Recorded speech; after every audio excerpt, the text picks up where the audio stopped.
Good afternoon, welcome to Cooking with Lamb. Today we're making a gluten-free cauliflower pizza crust. Today's episode is brought to you by the letter J.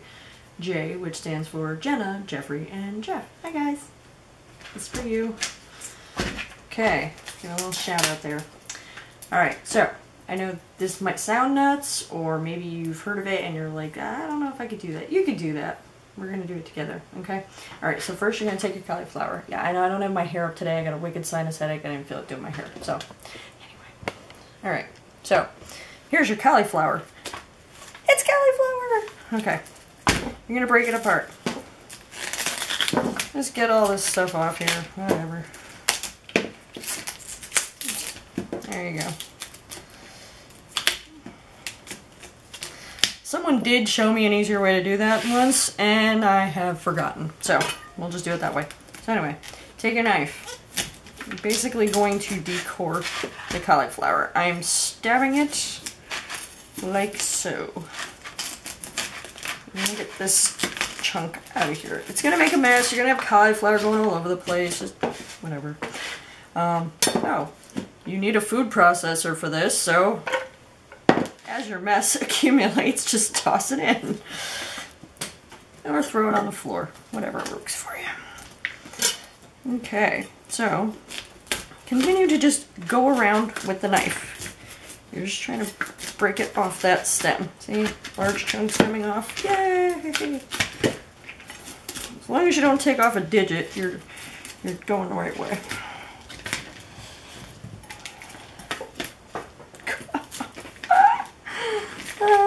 Giant mess.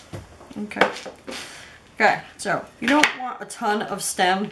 You want as much, you know, the treetops or florets, as they call it. And just throw it in your food processor. I really have a feeling that I'm not going to be able to fit all this in my food processor. But we're going to try it. I went with the smaller jug, and I think that might backfire on me. That's alright, I could do 2 loads. It's fine. Whoops.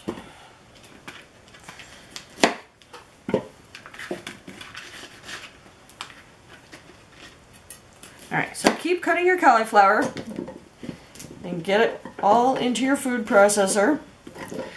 And I'll show you what to do next. Okay, so now that you've cut all your cauliflower and put it into your food processor, which, if like me, you grabbed one that was too small, it's okay to make a couple trips over to the blender base and blend and just throw it in a bowl and come back and, you know, do it in shifts. Anyway, so when you get it all in your food processor, you know that little pulse button on the food processor or blender that no one ever uses? We're going to use it.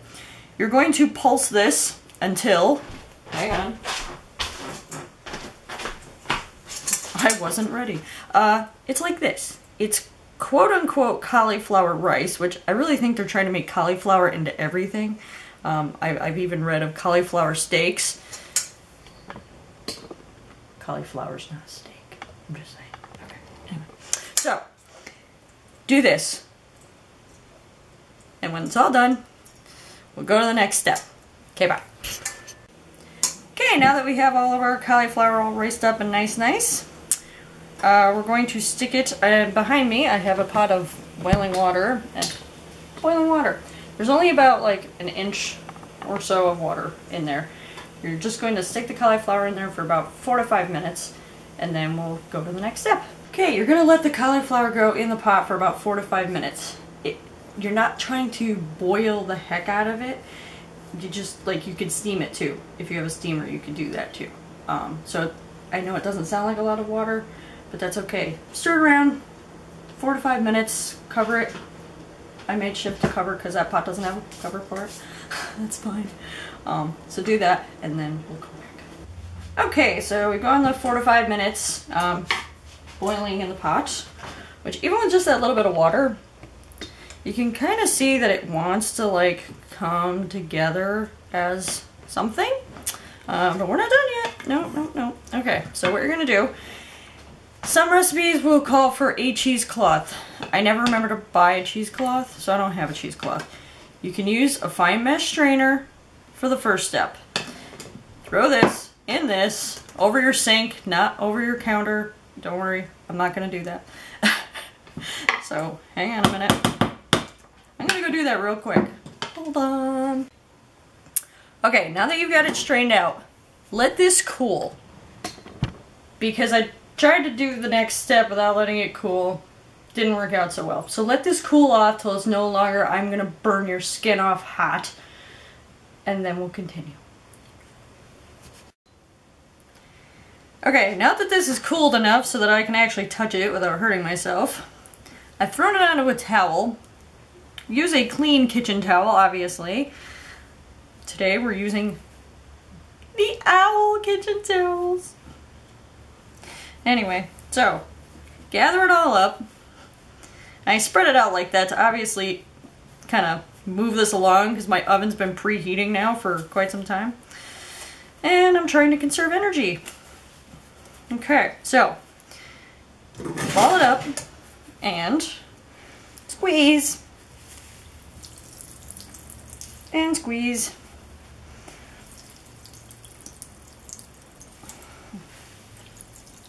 I'm trying to get, obviously, the moisture out of the cauliflower. Alright, once you got all the water out, or, you know, most of the water out, move this. Get out your bowl. And dump that in.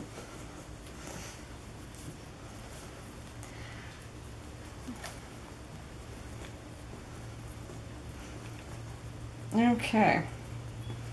Sorry, little owl. Okay. Okay. Next, to this bowl, you're going to add your cheese.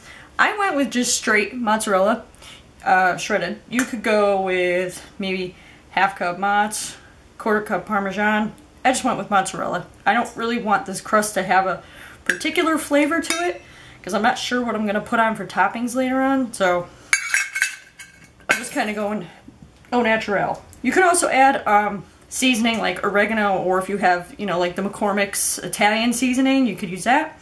Again, I'm just going, I'm making the pizza crust. Okay, so salt, 2 pinches, 2 good hefty pinches. Whoa, that is way too much pepper. I'm putting some of that back, too. A little bit of pepper, like 1/4 teaspoon. Then, eggs. Yes, I'm using Easter eggs because my son and I, hi Goose, my son and I colored all of our eggs, so I'm using Easter eggs.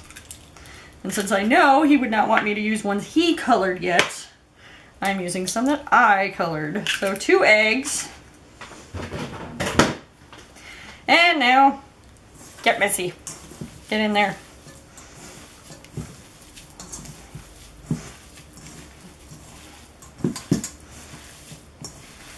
Okay.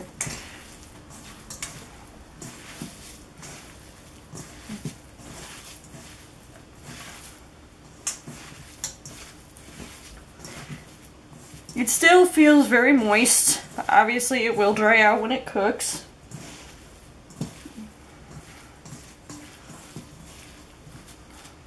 Okay. So, once you have it all combined, I'm making the biggest freaking mess. Oh my god. Alright. Anyway. Okay.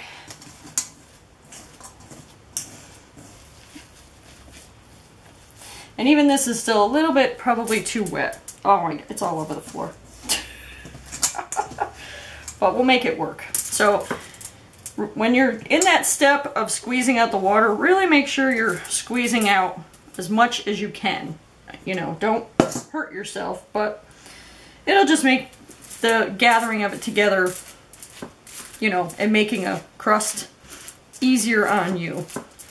So now I have it on a sheet pan. If you have a large pizza stone, you could try doing it on that. My pizza stone is not that big, so I opted to just do this. And flatten it out all nice till it's like, I don't know, half an inch thick.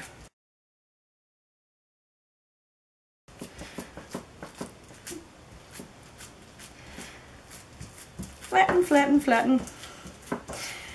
Now, hopefully, again, you have preheated your oven knowing that you're making a pizza crust, which requires baking, for 400 degrees. So hopefully you did that. Make sure the center is the same, you know, uniformity as the rest of it, and you don't have a big pile in the middle and then the rest of it is too thin. Because then it's not going to have even cooking. That's why they tell you to cut things a certain size or roll out dough a certain size, thickness, uniformity. It's not to keep it pretty, although that helps. It's so that you have even cooking times. Okay, that's pretty even. I'm happy with that. I'm going to stick this in the oven for 20 minutes. And we're going to see what it looks like after that. Okay?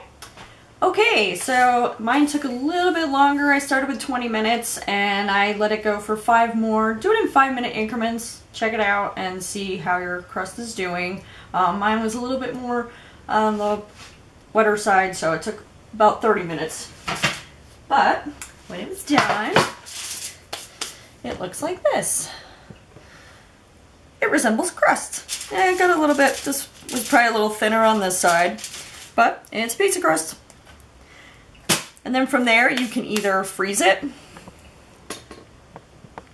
or you could put your toppings on it and put it back in the oven, depending on what, you know, what your toppings are, cheese, veggies, whatever you want to throw in there. And you have your own pizza, or you could freeze it for later and use it at another time. Anyway, hope you enjoyed, and if you did, please hit the subscribe button, and have a good day. Thanks, bye.